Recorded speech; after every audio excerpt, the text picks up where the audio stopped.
Live from our hurricane headquarters with real-time analysis from some of the nation's top meteorologists, this is Tracking the Tropics, powered by Bose Electric. Our second named storm of the year forms in the Atlantic. Tropical Storm Bret is trekking west in our direction with a fair amount of uncertainty as to where exactly it's going to head. We're live with the latest models in your hurricane headquarters and what you need to know on Tracking the Tropics, powered by Bose Electric. Hello there to you folks. JB here with you live. Our second episode of the day with meteorologist Rebecca Barry here with us in the WFLA Now Stream Center. Rebecca, we're talking about Tropical Storm Bret. We're going to send you right over to the wall to tell us exactly what we're talking about here.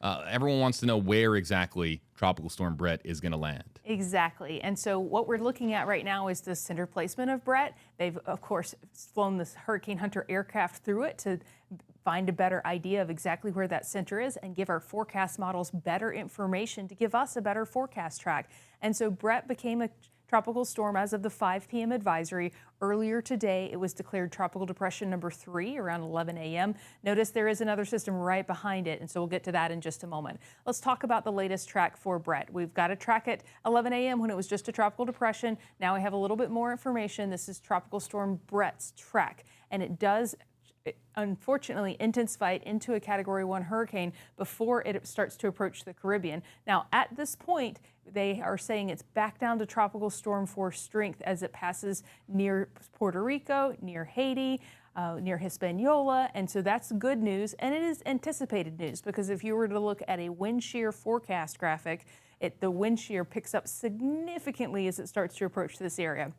Now, wind shear is upper level winds high up in the atmosphere, and when it's strong, like it's expected to be as it approaches Puerto Rico, it tears storms apart because hurricanes feed off of vertical development. That's how they work. That's how they continue to fuel themselves. And when you cut off the top with wind shear, it severely weakens the storm very quickly and sometimes causes it to dissipate. And if you were to look at the longer term forecast models, most of them show it dissipating, just falling apart and becoming a huge rainmaker as it passes to the south of Hispaniola.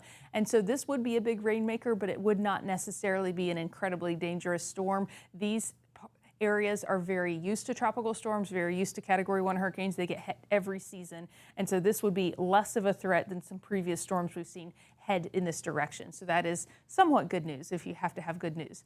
As far as the forecast models go, I wanted to show you where the track is compared to all the forecast models. Now, they do diverge pretty widely, in fact, near the end of this track and past the point that the National Hurricane Center forecasts for, but the bulk of them do bring it to the south of Cuba and dissipating it as a big rainmaker approaching the Bay of Campeche. There are a couple of outliers, but not many. Only a couple curve it into the Atlantic there. None of them curve it into the Gulf, which is good news for the Tampa Bay area.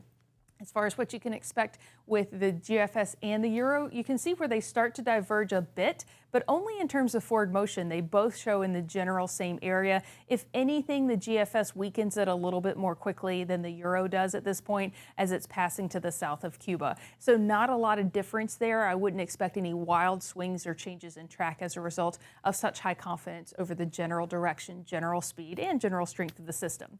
And so this is the next one to watch. So if you look through the orange here, this is Bret right here. The next one to watch right here has a 50% chance to develop over the next 7 days. It's likely that it will develop. If it does develop, the next name on the list is Cindy. And so if it were to become a tropical storm. So oftentimes when you see back-to-back systems like this, you think, well, it will probably go in the exact same direction as the storm right in front of it. But storms are disruptors, and so they change elements of the atmosphere. Some of them are more vertically developed and taller and more influenced by the winds at higher altitudes, and some of them are a little bit more shallow. And so no two storm is the same. This is Tropical Storm Bret with those 40-mile-per-hour sustained winds. Notice how fast Bret is moving to the west at 21 miles per hour. If we're going to see any development with this system, it has to slow down a little bit. It is hard to get more organized when you're racing at that speed. Whereas for a tropical system, that is a fast forward motion.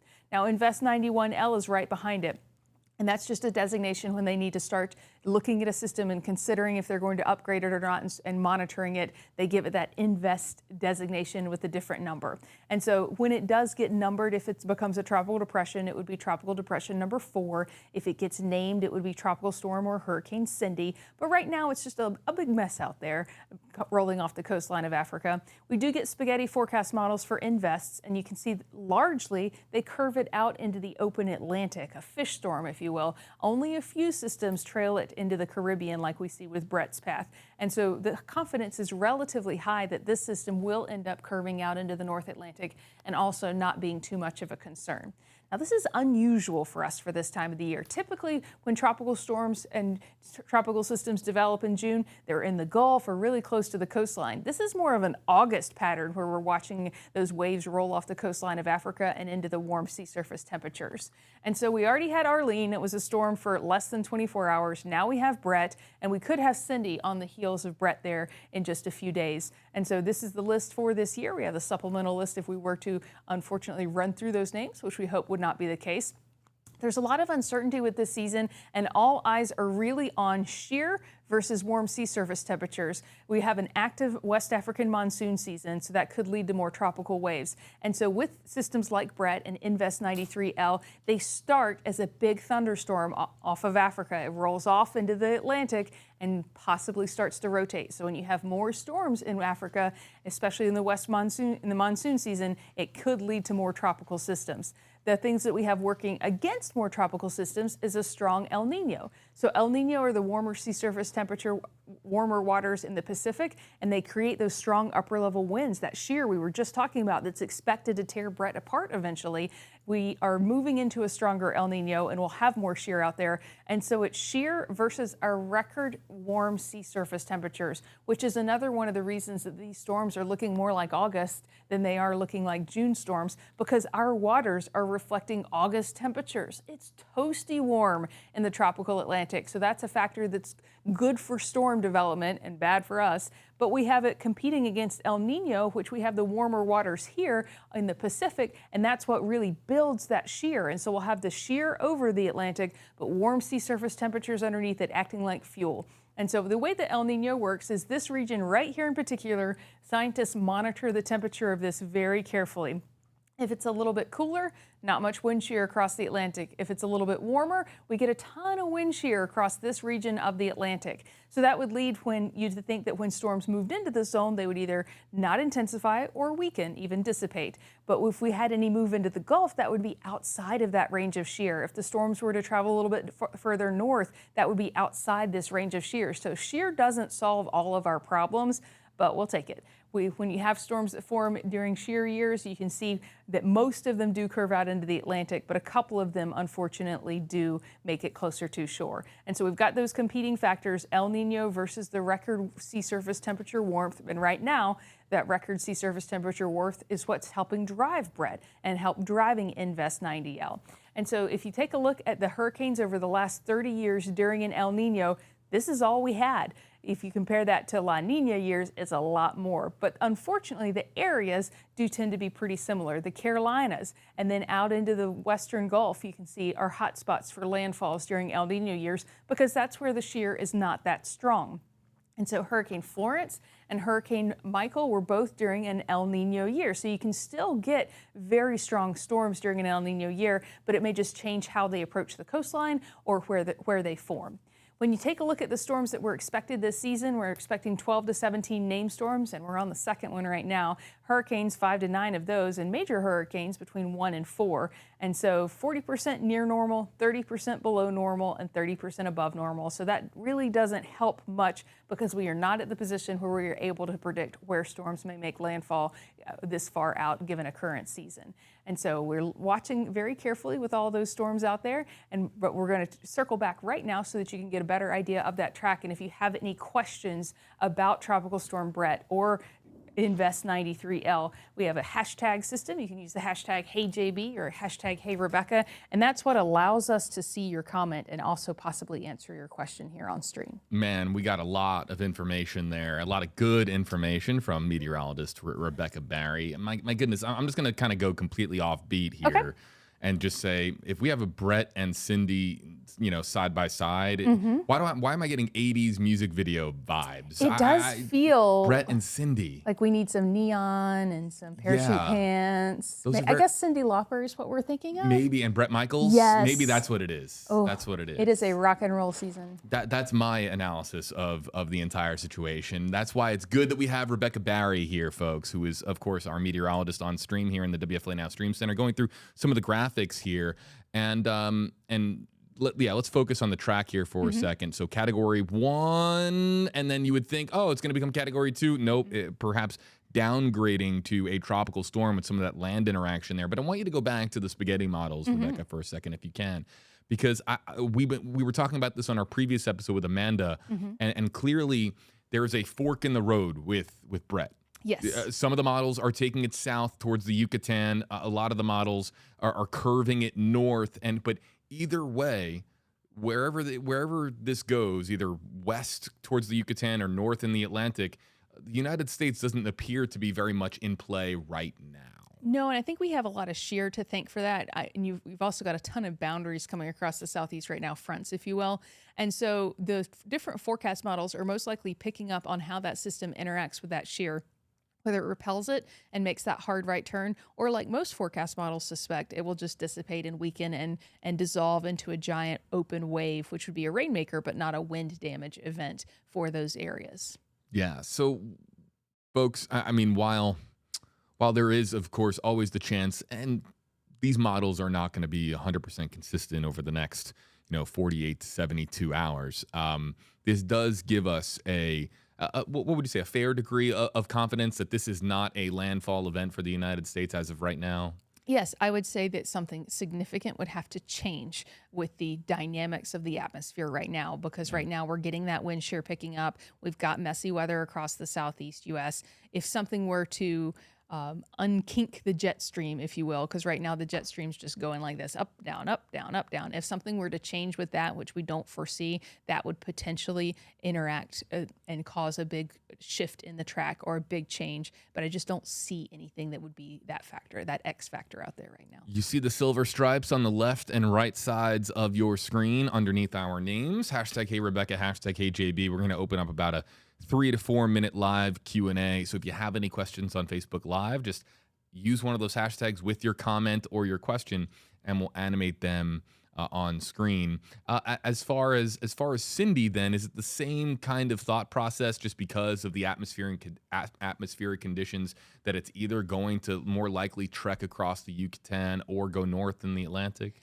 It actually looks like with Cindy, it's much more likely to loop into the Atlantic than it does to go into the Yucatan. It's actually proportionately equal. If you look at the forecast models for Bret, most of them bring it into the Yucatan and only a couple curve it out into the Atlantic, and it's the exact opposite for Invest 93L. Most of them curve it into the Atlantic, and only a few bring it into the Yucatan. I'm almost to the spaghetti models now for Invest 93L. You can see it's a little more disorganized, it's a little more broad, and that will unfortunately influence the system differently, how it interacts with the atmosphere, how it interacts with the shear. And so you can see there's only a couple of outliers there that bring it into the Yucatan. Most of them keep it a fish storm.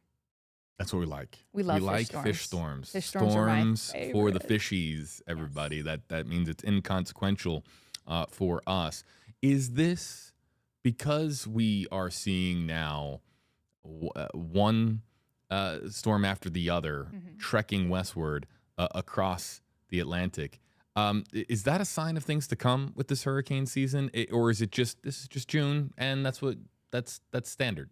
I think it's a little early for us. Normally, this is a relatively quiet month, so to see two systems right off the bat, I think is indicative of those record warmth sea surface temperatures and the fact that we're having such an active monsoon season in Africa. I think both of those just kind of indicate, yeah, of course, if you're going to pump that much energy into the Atlantic with that kind of heat, that's going to be fuel for something. A storm is not going to roll over that kind of heat without, giving us a little pause and a little chance to develop. I just, again, I've been here on these last several episodes and hearing Rebecca and our fellow experts talk about El Nino, as she noted in her forecast just a few minutes ago, El Nino versus those very toasty, warm, sea surface temperatures and which is going to win out. And I just can't help but think, again, from the amateur standpoint here, Rebecca, that right now toasty sea surface temperatures are not winning, but proving that they are a considerable force when it comes to tropical development. And what we're going to be monitoring all season long is, what is the threshold where shear overcomes that record warmth? Right. Is there a threshold? Right. Because where this system is developing right now, the wind shear is not very strong. El Nino is still growing, still developing. And so in the area that it's in right now in the Atlantic, there's not any wind shear. So the sea surface temperatures have free reign to help those systems develop and power them. But as soon as it does run into the wind shear in the Caribbean, all forecast models are really weakening it very quickly. So shear wins out in certain areas for now. But as we see the shear pick up across the Atlantic later in the season, which is anticipated, I think that we'll see less and less of an effect of those warm sea surface temperatures. Yeah, so we've got a commenter, Bill, on over on my Facebook page, actually, and we're going to show you Bill's comment here. Batten down the hatch is going to be a nasty hurricane season. Do you agree with Bill? Or we hope that Bill is wrong. We hope that Bill is wrong. I don't really like for anyone to be wrong, but in this case, I'm hoping Bill is a little slightly incorrect. And while we always talk about preparation because your season will be so much easier if it is a nasty hurricane season, I tend to be a little more optimistic, and I just love El Nino so much that I want it to win out. And I think it's going to end up being, I think we'll get those required names and that sort of a thing. I think we'll reach the predictions, but also if you think about it, they named Arlene. It lasted less than 24 hours and impacted no one. So having 12 named storms sometimes is not that consequential. It all depends on where they end up. Last thing I'll bring up, last question, because we got other things to do here at WFLA. We're currently in our 5 o'clock newscast. This is booking it across the Atlantic. I mean, 21 miles per hour. Speeding.